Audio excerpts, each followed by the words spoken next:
저희가 성막을 긴 시간 동안 공부를 하고 있는데, 성막을 공부하면 할수록 하나님께 나아가는 것이 참 쉬운 일이 아니다. 여러 가지 절차를 거쳐야지만 겨우겨우 나아가고 자칫하면 죽게 되는 것을 보게 됩니다.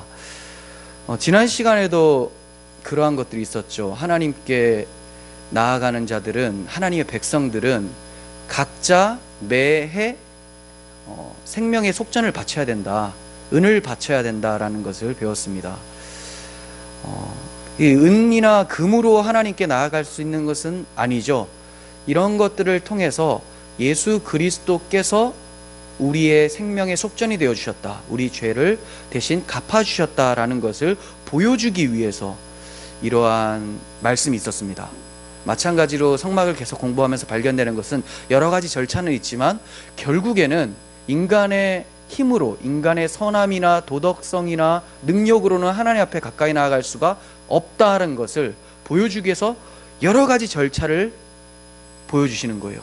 그리고 그 절차 속에서 그리스도의 대속의 사건이 얼마나 영광스럽게 나타나고 있는지를 계시해주고 있는 본문입니다. 그렇기 때문에 여러 가지 절차들이 나타나게 되는 것을 보게 돼요. 출애굽기에는 자칫하면 죽는다는 말씀이 많습니다. 그리하면 죽지 않고 죽음을 면할지다, 이런 내용들이 참 많이 있죠. 분향을 할 때에도 다른 불을 담으면 죽게 되고, 이 연기를 분향할 때 향연을 가리지 않아도 죽게 되고, 뭐만 하면 죽습니다. 대제사장은 방울을 또 달고 들어가야 되고, 죽으면 소리가 이제 안 들리겠죠. 그러면 줄을 또 달고 들어가서 거기서 끄집어내야 되고, 어떻게만 하면 많이 죽어요. 어떻게 잘못하면. 이런 많은 절차와 죽음은 인간으로서는 안 된다. 이 율법의 규례를 통해서 이렇게 하면 하나님께 나아갈 수 있다가 아니라, 이렇게 함에도 불구하고 너희들은 죽을 수밖에 없는 참 절망적인 상태에 놓여 있다라는 것을 1차적으로 보여주시는 거예요. 그리고 궁극적으로 하나님의 은혜로만 하나님께 나아갈 수 있다는 것을 보여주는 것이죠. 오늘 본문의 물두멍을 씻으라는 내용도 마찬가지입니다. 인간의 철저한 무능과 절망을 보여주고 있고, 그 자리에서 발생되는 하나님의 구원의 은혜에 대해서 가르쳐주고 있는 본문이에요. 본문에서 하나님은 노수로 물두멍을 만들라고 하죠. 그리고 그 물두멍에서 물을 퍼서 제사장들이 씻어야지만 죽음을 면하게 된다, 이렇게 말씀하고 있습니다. 그런데 이 물두멍이 성막에서는 물두멍이라고 표현이 되는데, 지금 이제 확장된 성막은 성전이라고 우리는 배웠죠. 성전. 똑같은데 좀 더 영광스러운 모습과 확장된 계시로서 성막이 등장을 하게 됩니다. 그 성막에서는 물두멍이 바다라고 불려집니다. 바다. 왜 그러냐면 사이즈가 달라져요. 너무 커집니다. 역대하 4장 5절 한번 보겠습니다. 바다의 두께는 한 손 너비만 하고, 그 둘레는 잔 둘레와 같이 백합화의 모양으로 만들었으니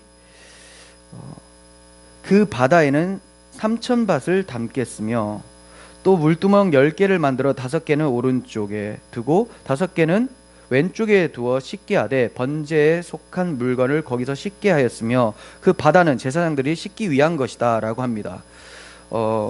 여기 그림을 좀 보시면요, 첫 번째 그림이 물두멍이에요. 평범한 물두멍, 성막에 있는 물두멍. 그리고 성전을 지었을 때도 물두멍이 10개는 만들어지게 됩니다. 작은 물두멍들이 있죠.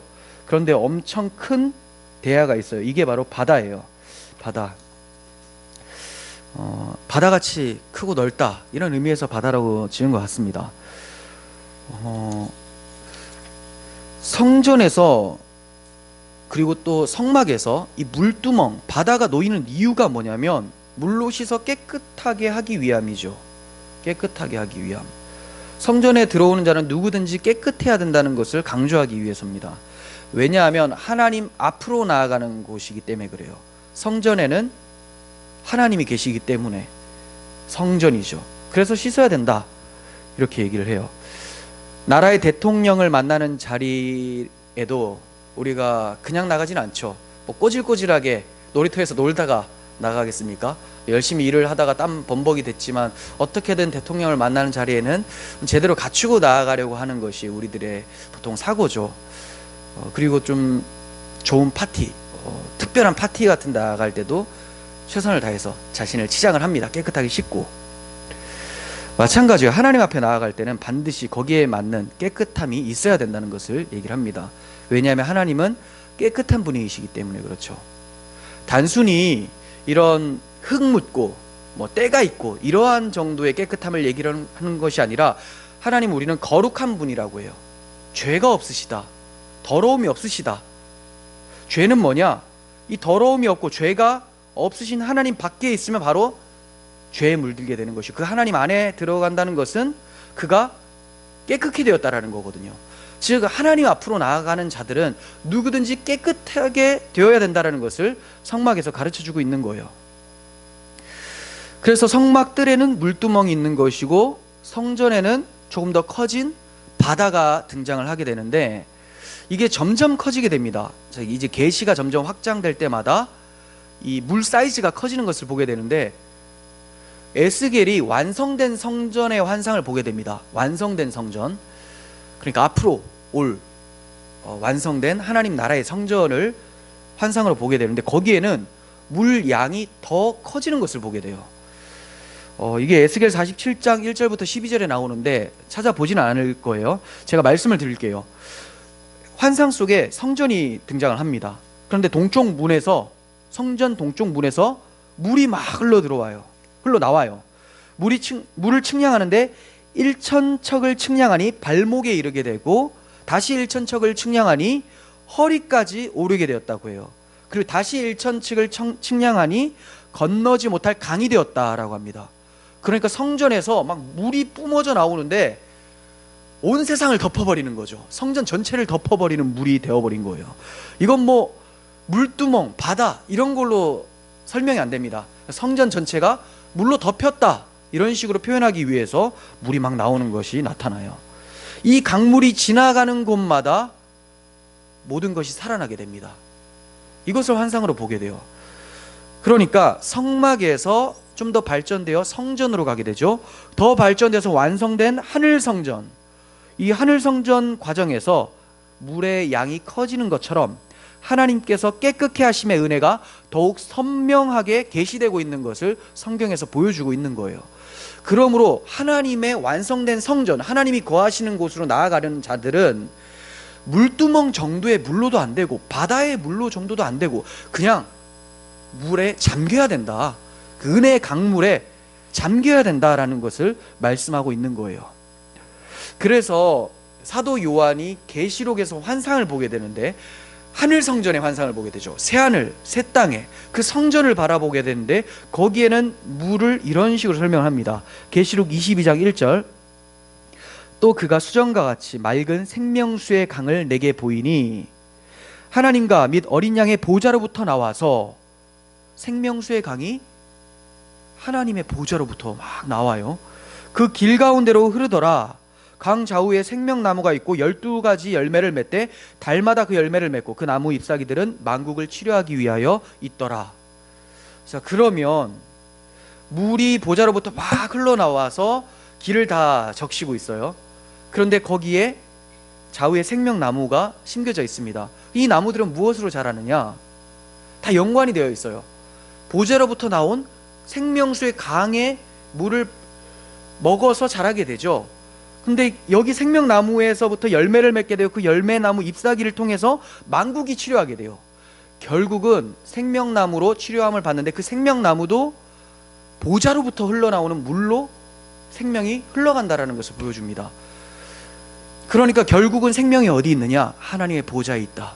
어린 양으로부터 생명이 나타난다는 것을 보여주고 있죠.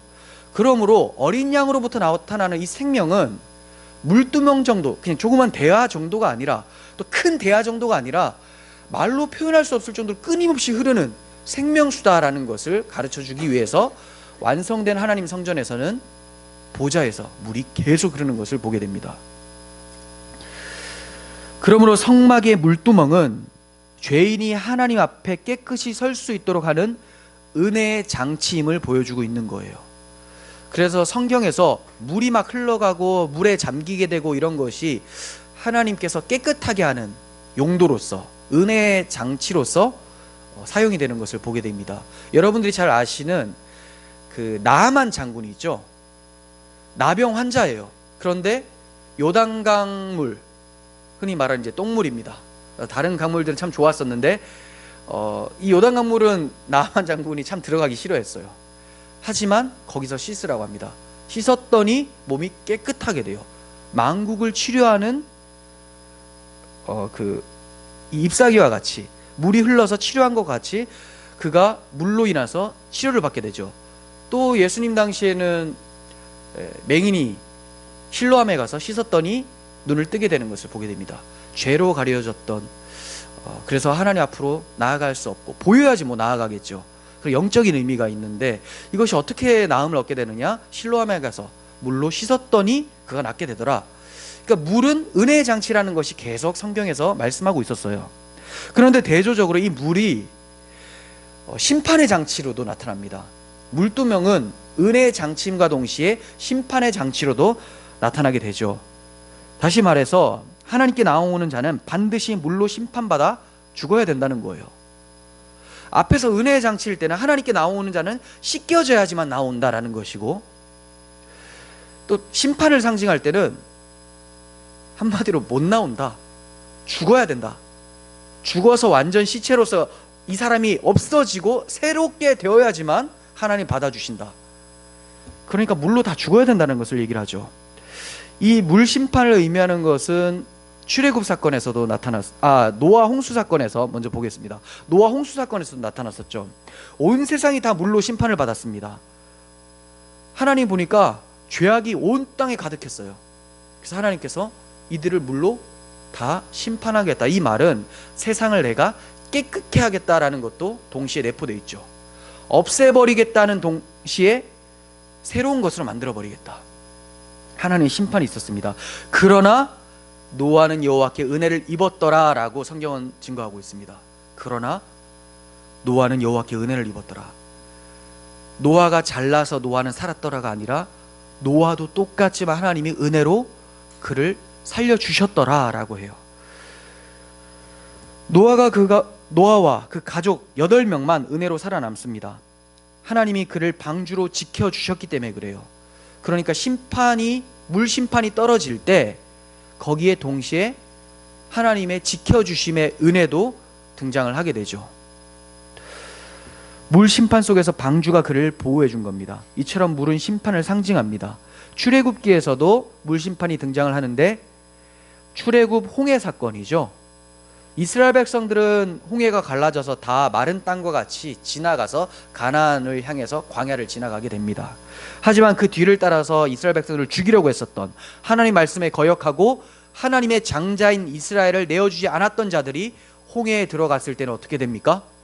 좌우에 벽이 되었던 홍해가 다시 쏟아져 내려요. 그들이 다 수장됩니다. 노아의 홍수 사건이 다시 한번 등장하는 것 같은 그런 모습이 연출이 되어지죠.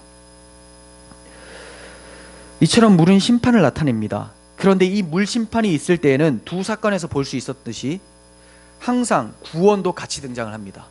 심판과 구원이 함께 등장한다는 거예요. 즉 물은 양면성을 가지고 있습니다. 구원과 심판을 가지고 있어요.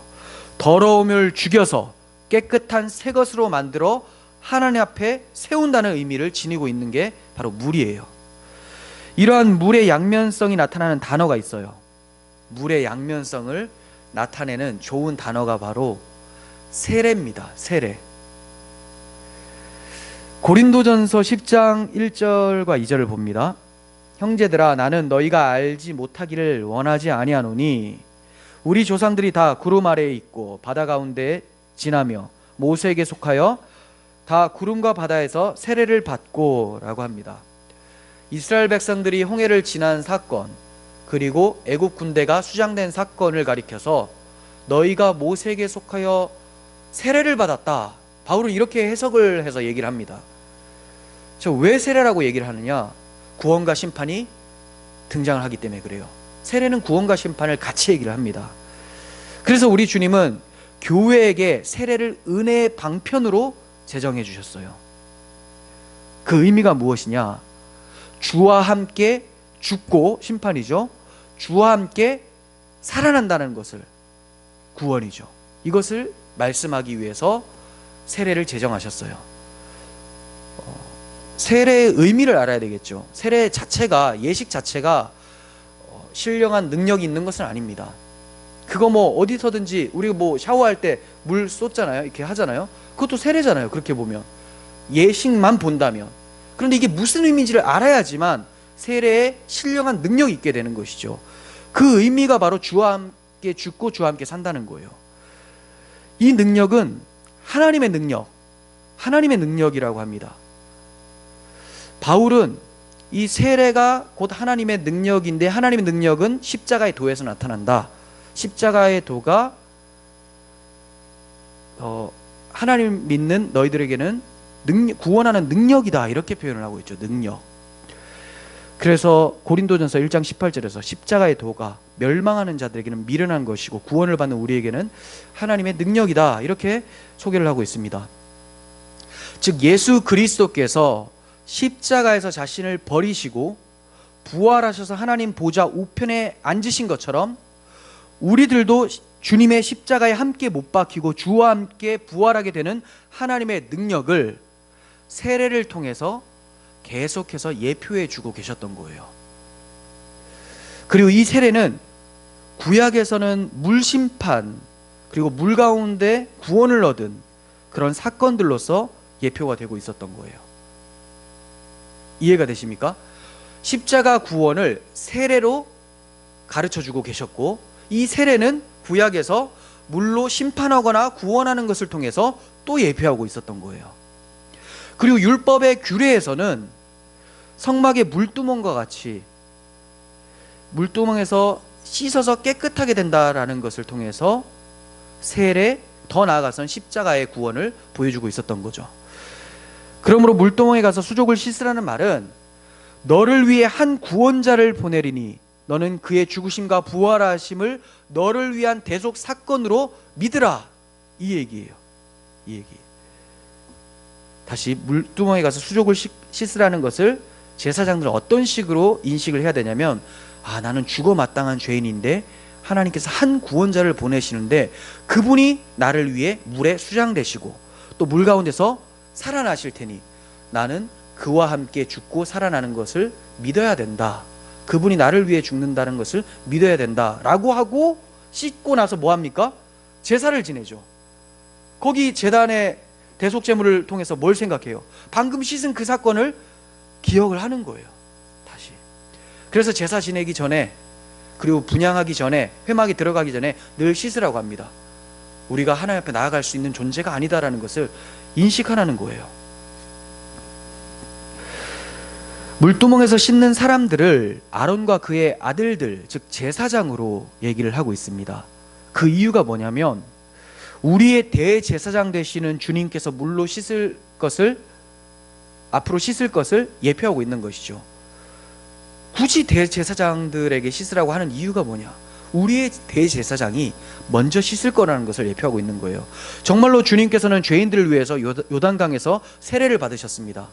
세례라는 것은 죄인들만 받는 거예요. 씻을 이유가 있는 사람들만 받는 거죠.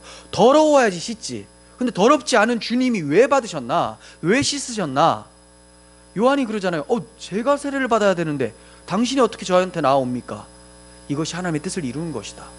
이것을 통해서 내가 저들을 대신해서 물 가운데 죽고 물에서 살아나는 것을 통해서 저들을 구원할 거다라는 것을 보여주신 거예요.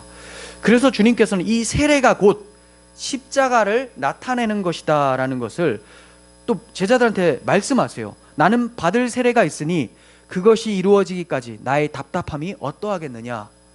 분명히 앞에서 세례를 받으셨는데 무슨 또 세례를 받는다는 말입니까? 이것은 십자가 세례를 말씀하는 것이죠. 그러니까 우리가 받는 세례는 예식에 남아있으면 안 돼요. 예식으로 남아있는 것이 아니라 십자가로 나아가지 않으면 아무 의미를 찾지 못하게 되는 것이죠. 여러분, 그러니까 물두멍의 위치가 제단과 성소 사이에 위치한 것의 의미를 아시겠죠? 제단과 성소 사이에 물두멍이 있어요. 십자가와 또 주님을 만나는 성소 사이에 물두멍이 있다는 것은 누구든지 주와 함께 죽고 다시 살아나지 못하면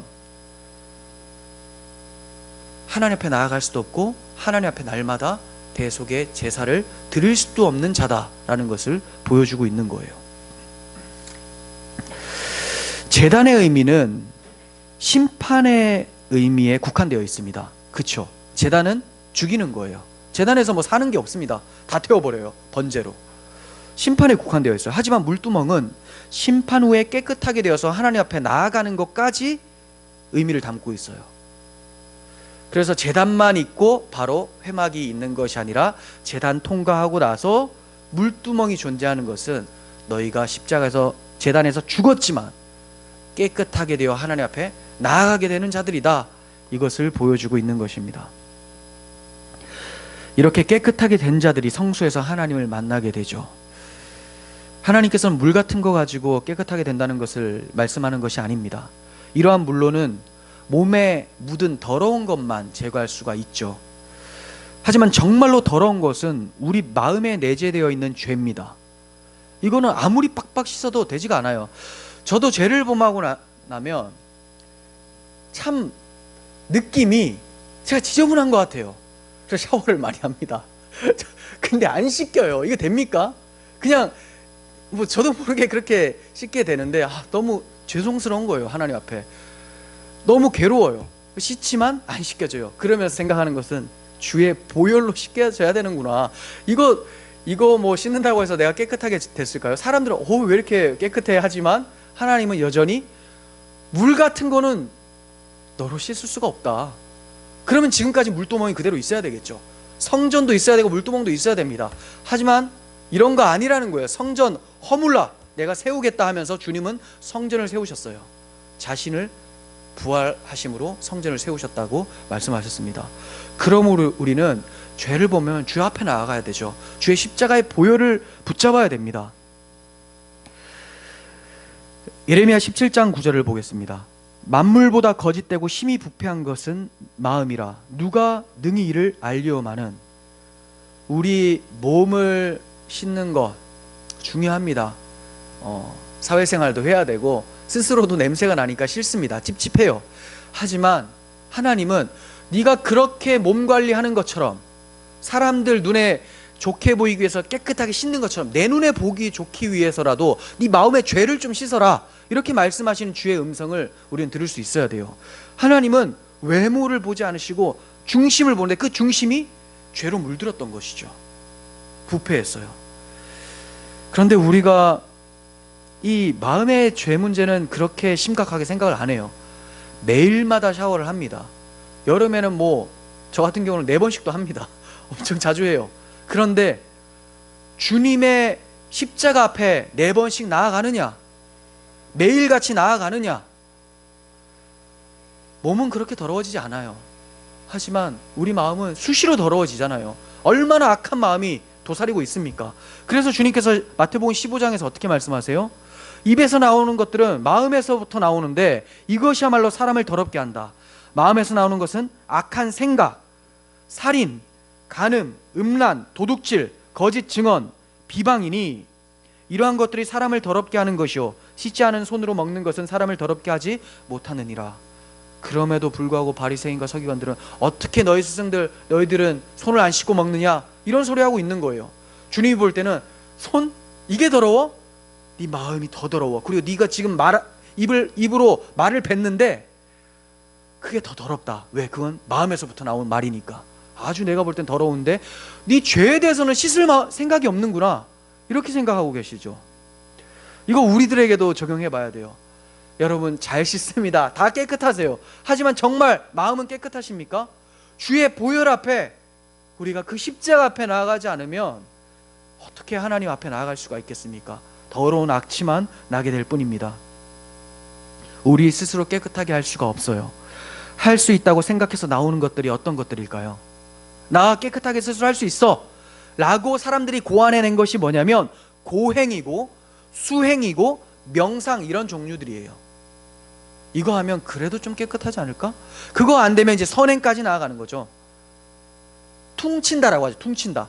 내가 이거 했는데 찝찝하니까 이거 하면 퉁치겠거니. 저도 명상 참 많이 했습니다. 제가 불교도일 때 마음을 다스리는 법이라는 책을 열심히 읽었습니다.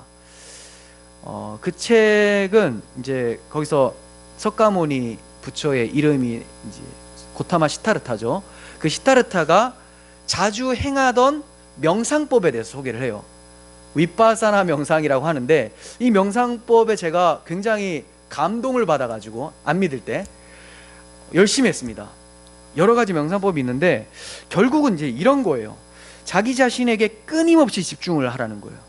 내 마음에 악한 생각이 나오면 이게 어디서부터 출발했는가? 출발했던 시점이 있을 거 아닙니까? 누가 말을 타겠어. 그러면 갑자기 쭉 튀어나오는 분노나 악한 생각들이 있어요. 그러면 화해에 집중하는 것이 아니라 내가 이게 왜 어디서부터 출발했는지 쭉 들어가는 거예요. 그 감정의 처음 느낌이 어땠는지 이런 걸 막 열심히 묵상을 합니다. 엄청난 집중도를 요해요. 그래서 계속 생각해보고 그 근원이 나올 때, 그 근원에서 악한 생각이 나오는 걸 발견했을 때 글로 돌아갔으니까 처음으로 되감기 한 거예요. 돌아가고 나서 그게 딱 발견되면 그거를 해체시키라는 거예요. 해체.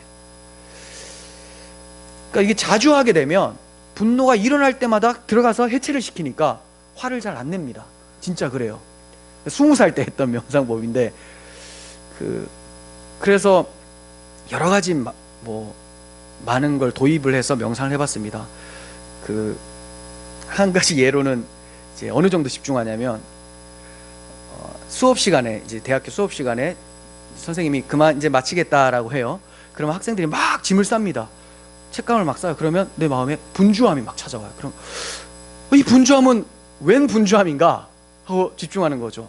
왜냐하면 나는 내 인생의 주인으로 살고 싶은데 타인들의 환경에 영향을 받는 거예요. 그래서 저들에게 영향을 안 받아야 되겠다 해서 그 꿈틀대는 감정을 다시 찾아 들어가서 해체시키려고 굉장히 괴로워요. 힘들어요.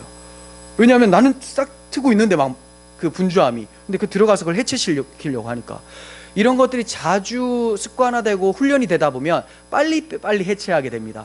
하지만 이게 뭔지 아세요? 전제가 뭐냐면 그 마음에 악한 마음이나 범민들이 존재하고 있다는 것은 전제로 깔고 있는 거예요. 그렇죠? 뿌리를 뽑는 게 아니라 나오는 것을 해체시키겠다라는 거거든요. 그 당시엔 그런 거 모르죠. 사람이 죄인이다 이런 걸 전혀 모르니까. 근데 그들의 명사법 자체가 죄인임을 전제로 하고 얘기를 하는 건데, 사람은 죄인이다 하면 그렇지. 하지만 죄를 뿌리 뽑을 수는 없으니 그래도 좀 희석시키자라는 것이 명상이에요. 명상. 이 윗바사나 명상은 그랬어요. 열심히 노력을 했는데 한순간에 무너지는 게 또 명상입니다. 훈련을 잘할 때는 그래도 빨리빨리 흩어지는데 조금 게으르면 그냥 화가 나를 지배해서 정신을 못 차리게 되죠. 결국은 이 고통스러운 것, 내가 죄인인 것 같고 화 왜 이렇게 낼까? 내 인생의 주인이 왜 안 될까? 이런 것들을 확실하게 정리를 못하고 고통 중에 이제 살게 됩니다. 백날에도 죄의 뿌리는 그대로예요. 뿌리 뽑으라는 것이 안 나와요. 예레미야 13장 23절 한번 보겠습니다. 구스인이 그 피부를, 구스인은 이제 그 흑인을 얘기를 하는 거예요. 에티오피아. 표범이 그의 반점을 변하게 할 수 있느냐? 할 수 있다면 악에 익숙한 너희도 선을 행할 수 있을 것이다. 우리가 선을 행한다. 그냥 선행, 우리가 볼 때 선행 말고 하나님 편에서 볼 때 선이라는 것, 죄가 없는, 거짓이 없는 깨끗함, 이것을 행할 수 있으려면 표범이 스스로 반점도 없애고 흑인이 갑자기 백인도 되고 이런 일들이 벌어지게 될 것이다. 즉 너희는 선을 못 행한다. 하나님 앞에서 악만 행한다 라는 것을 예레미야서를 통해서 말씀하고 계십니다. 그러므로 성경은 사람이 스스로 어떠한 행위로도 자기의 더러움과 악함을 씻을 수 없다는 것을 말씀을 해요. 이런 죄인들의 죄를 씻기 위해서 예수님이 오셨습니다. 진정한 세례란 물로 씻는 것을 얘기하는 것이 아니라 그리스도와 함께 죽고 그리스도와 함께 사는 것, 이게 진짜 세례예요. 그리스도와 함께 죽는 것만 얘기하는 게 아닙니다. 우리는 주와 함께 세례를 받았다라고 하면 주님과 함께 십자가에 못 박혀 죽었어, 내 죄는 없어졌어, 이것만 생각해요. 근데 그걸 어떻게 증명하냐면 주와 함께 사는지를 통해서 증명한다는 거예요. 주와 함께 죽은 게 끝이 아니라 주와 함께 사는 것이 죽은 것까지도 확인하게 만드는 겁니다. 이게 세례예요. 정말 세례를 받았다면 여러분들의 삶 속에서 주님과 함께 사는 것이 보여져야 되는 거죠. 여기서 주와 함께 산다라는 말은 내가 이제 죽지 않고 살았다, 이것도 돼요. 하지만 주와 함께 살아간다도 됩니다. 의인은 믿음으로 말미암아 살리라 라고 해요. 살았다도 되지만 또 믿음으로 살아가게 되는 것도 얘기를 합니다. 동행도 얘기를 하고 있다는 거예요. 그러므로 우리는 어떻게 살아야 될까요? 주와 연합되어 세례받은 자들은 어떻게 살아야 될까요? 자, 한마디로 세례 교인들은 어떻게 살아야 됩니까? 베드로전서 3장 21절, 그 홍수는, 노아 홍수를 얘기를 합니다. 그 홍수는 이제 여러분들을 구원하는 세례와 같은 것입니다.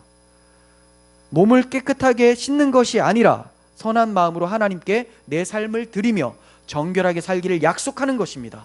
바로 이것을 위해 예수 그리스도께서 죽음에서 부활하셨습니다.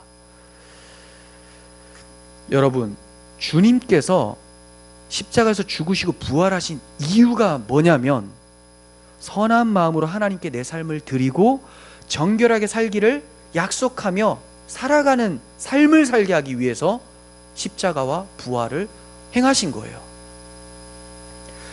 그런데 우리는 너무나 자주도 내가 이렇게 악인이니까, 죄인이니까 주님 나를 위해서 죽으셨어, 참 주님 없으면 안 돼 하고 끝나. 이게 뭐가 잘못이냐면 세례가 반쪽짜리 세례예요. 물에 들어갔다 이제 안 나오는 거예요. 같이 죽었지. 주님은 살게 하는 능력을 주시기 위해서 부활하셨다라고 했잖아요. 지금 베드로 사도가. 사도의 말을 들으십시오. 선한 마음으로 하나님께 내 삶을 드려야 됩니다. 정결하게 살기를 약속해야 됩니다. 이게 율법입니까? 이게 무거운 짐이에요? 그렇지가 않죠. 주님께서 나를 위해 물에 수장되셨다라는, 십자가를 지셨다라는 것을 아는 자는 무겁지가 않아요. 놀라운 그 은혜 때문에 어떻게 하면 한 번이라도 더 그렇게 살까? 그래서 기도하기를 하나님 주 뜻대로 살고 싶습니다, 이렇게 간구하지, 주님 저는 어쩔 수 없는 죄인이에요, 여기서 그치질 않아요. 이건 변명이에요. 십자가를 자기 죄를 더 짓기 위한 변명으로 사용하는 거죠. 악취가 나는 겁니다. 마음에 악한 것이 막 도사리고 있는데 십자가의 그 은혜까지도 악하게 사용하려는 그 악함이 우리들에게 존재한다는 것, 이게 너무나 탄식할 노릇이죠. 다른 것에 애통하지 마십시오. 여러분들 사업이 망하고 건강이 좀 아프고, 네, 애통이 나오죠. 나오는 거 그대로 내버려 두시고, 하지 말라는 것도 안 돼요. 하면 하시고, 자 이제 진짜 애통해야 될 게 뭐냐? 주님의 십자가를 내 방종을 위해, 내 정욕을 위해 갖다 쓰려고 하는 이 악함, 여기에서 벗어나게 해달라고 기도하십시오. 우리 주님께서는 이 땅에 사시면서 아버지 하나님과 동행하는 것에 모든 에너지를 쏟으셨어요. 주님이 주님 뜻대로 사셨습니까? 주님이니까 주님 뜻 아닌가? 네, 맞는 말이기도 하죠. 하지만 우리 주님은 모든 권위를 아버지께 드렸습니다. 그리고 아버지께서 보내주신 성령을 의지해서 아버지만 바라보고 살았어요. 자기가 없었습니다. 그것을 자신의 기쁨으로 여겼죠. 그게 자신이죠. 그렇다면 주님은 이 땅에서 아버지를 의지하고 아버지께 초점 두고 살았다면 우리는 어떻게 살아야 될까요? 우리는 주님의 몸이에요. 우리의 머리가 아버지께 초점을 두고 있어요. 그럼 우리는 머리에게 초점을 둬야 됩니다. 다이렉트로 아버지께 초점 두면 그냥 유신론 철학자들처럼 살게 돼요. 그게 아니에요. 우리는 우리 머리신 그리스도께 집중하고 그분을 통해서 아버지를 바라보게 됩니다. 십자가의 구원의 은혜 때문에 아버지가 감사하고 아버지의 뜻을 알길 원하고 그 뜻대로 살기를 원하게 된다는 겁니다. 이렇게 하나님과 동행하기 위해서는 하나님이 극도로 싫어하는 죄를 뉘우치셔야 돼요. 죄 문제 해결됐다, 괜찮지 않냐, 해결됐습니다. 이제 죄책을 묻지 않아요. 그래서 제가 지난번에도 하나님과의 관계가 멀어졌어요, 이거 틀린 말이라고 했죠.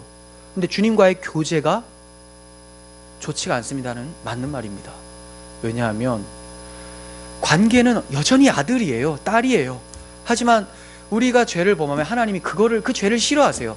그래서 우리를 좀 멀리 떨어뜨리십니다. 관계가 진짜 멀어진 건 아니고 일부러 대답도 안 하시고 그러세요. 하나님 예전에는 기도할 때, 초신자 때는 기도했는데 응답을 잘 해주셨고 늘 하나님이 함께 하심을 느꼈는데 요즘에 왜 그런지 몰라요. 진짜 모르십니까? 알잖아요. 죄입니다. 그리고 그 죄를 아무렇지 않게 반복하며 그래도 십자가가 있으니 하면서 회개치 않은 그 죄, 너무나 당연한 거예요. 기도하지 않고 회개하지 않고 죄를 무감각하게 받아들이고, 그러니 하나님과 동행이 끊어지게 되죠. 하나님 계시긴 하세요. 하나님은 동행하시지만 내가 동행을 못해요. 하나님은 못 누려요. 물두멍을 노수로 만들었다고 합니다. 이 노시 어디서 난 거냐면 여인들이 거울로 삼았었던 그 청동 거울을 다 그 물두멍으로 만든 거예요, 녹여서. 출애굽기 38장 8절 보겠습니다. 그가 노수로 물두멍을 만들고 그 받침도 노수로 하였으니 곧 회막문에서 수종드는 여인들의 거울로 만들었더라. 거울로 만들었다. 왜 굳이 이 얘기를 하셨을까? 그냥 노수로 만들었다고 그쳐도 되는데. 이거 물두멍 앞에 제사장이 섭니다. 아까 봤죠? 그냥 뭐 좀 반짝반짝해 보이는 그 그림 봤었죠? 거울 같은 거예요. 딱 가면 자신의 모습이 보입니다. 희미하게나마 비춰져요. 그 제사장이 뭘 느낄까요? 여기 내가 서 있네. 저 물에 들어가서 난 죽어야 된다. 죄인이니까 나갈 수가 없다. 그런데 손을 씻어요. 뭘 씻습니다. 지금 앞으로 드릴 이 대속죄물이 내 죄를 대신 씻어주는 것이구나 하면서 하나님이 보내주실 구원자를 바라봅니다. 우리 하나님 앞에 나아갈 때 성령께서 우리에게 조명해 주세요. 죄를, 내 삶을 조명해 주실 때 맞닥뜨리시길 바랍니다. 이거 피하지 마시고, 피하면 답이 없어요. 거짓으로 대하면 답이 없어요. 정직이 최고죠. 하나님 앞에 정직하셔야 돼요. 우리를 속일 수 있어요. 저도 속일 수 있습니다. 제가 잘 안 속긴 하지만 그래도 속을 수 있어요. 잘 안 속아요. 여러분들이 막 그 은혜롭게 막 나눌 때도 저는 잘 안 속습니다. 하지만 성령은 절대로 안 속아요. 속였더니 어떻게 됩니까? 아나니아 삽비라 죽었죠. 우리 사도행전 보잖아요. 가요. 하나님은 안 속아요. 어떻게 성령을 속이려고 하느냐?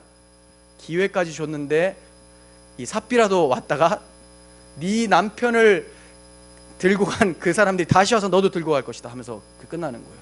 정직하지 못하면 죽는다는 겁니다. 왜? 정직하지 못하면 회개를 안 하거든요. 성령께서 우리에게 청동 거울처럼, 물두멍처럼 우리에게 보여주세요. 아니, 그거보다 더 확실하게 보여주시죠. 청동은 희미하기라도 하지, 주님의 조명은 너무나 정확해요.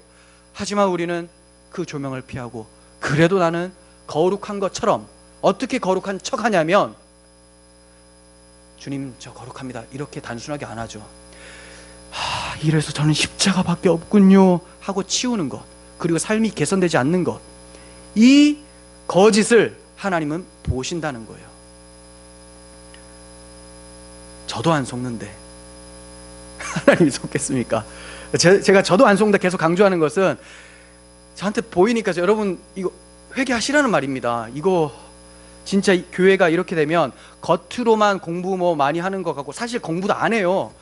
공부도 안 하잖아요.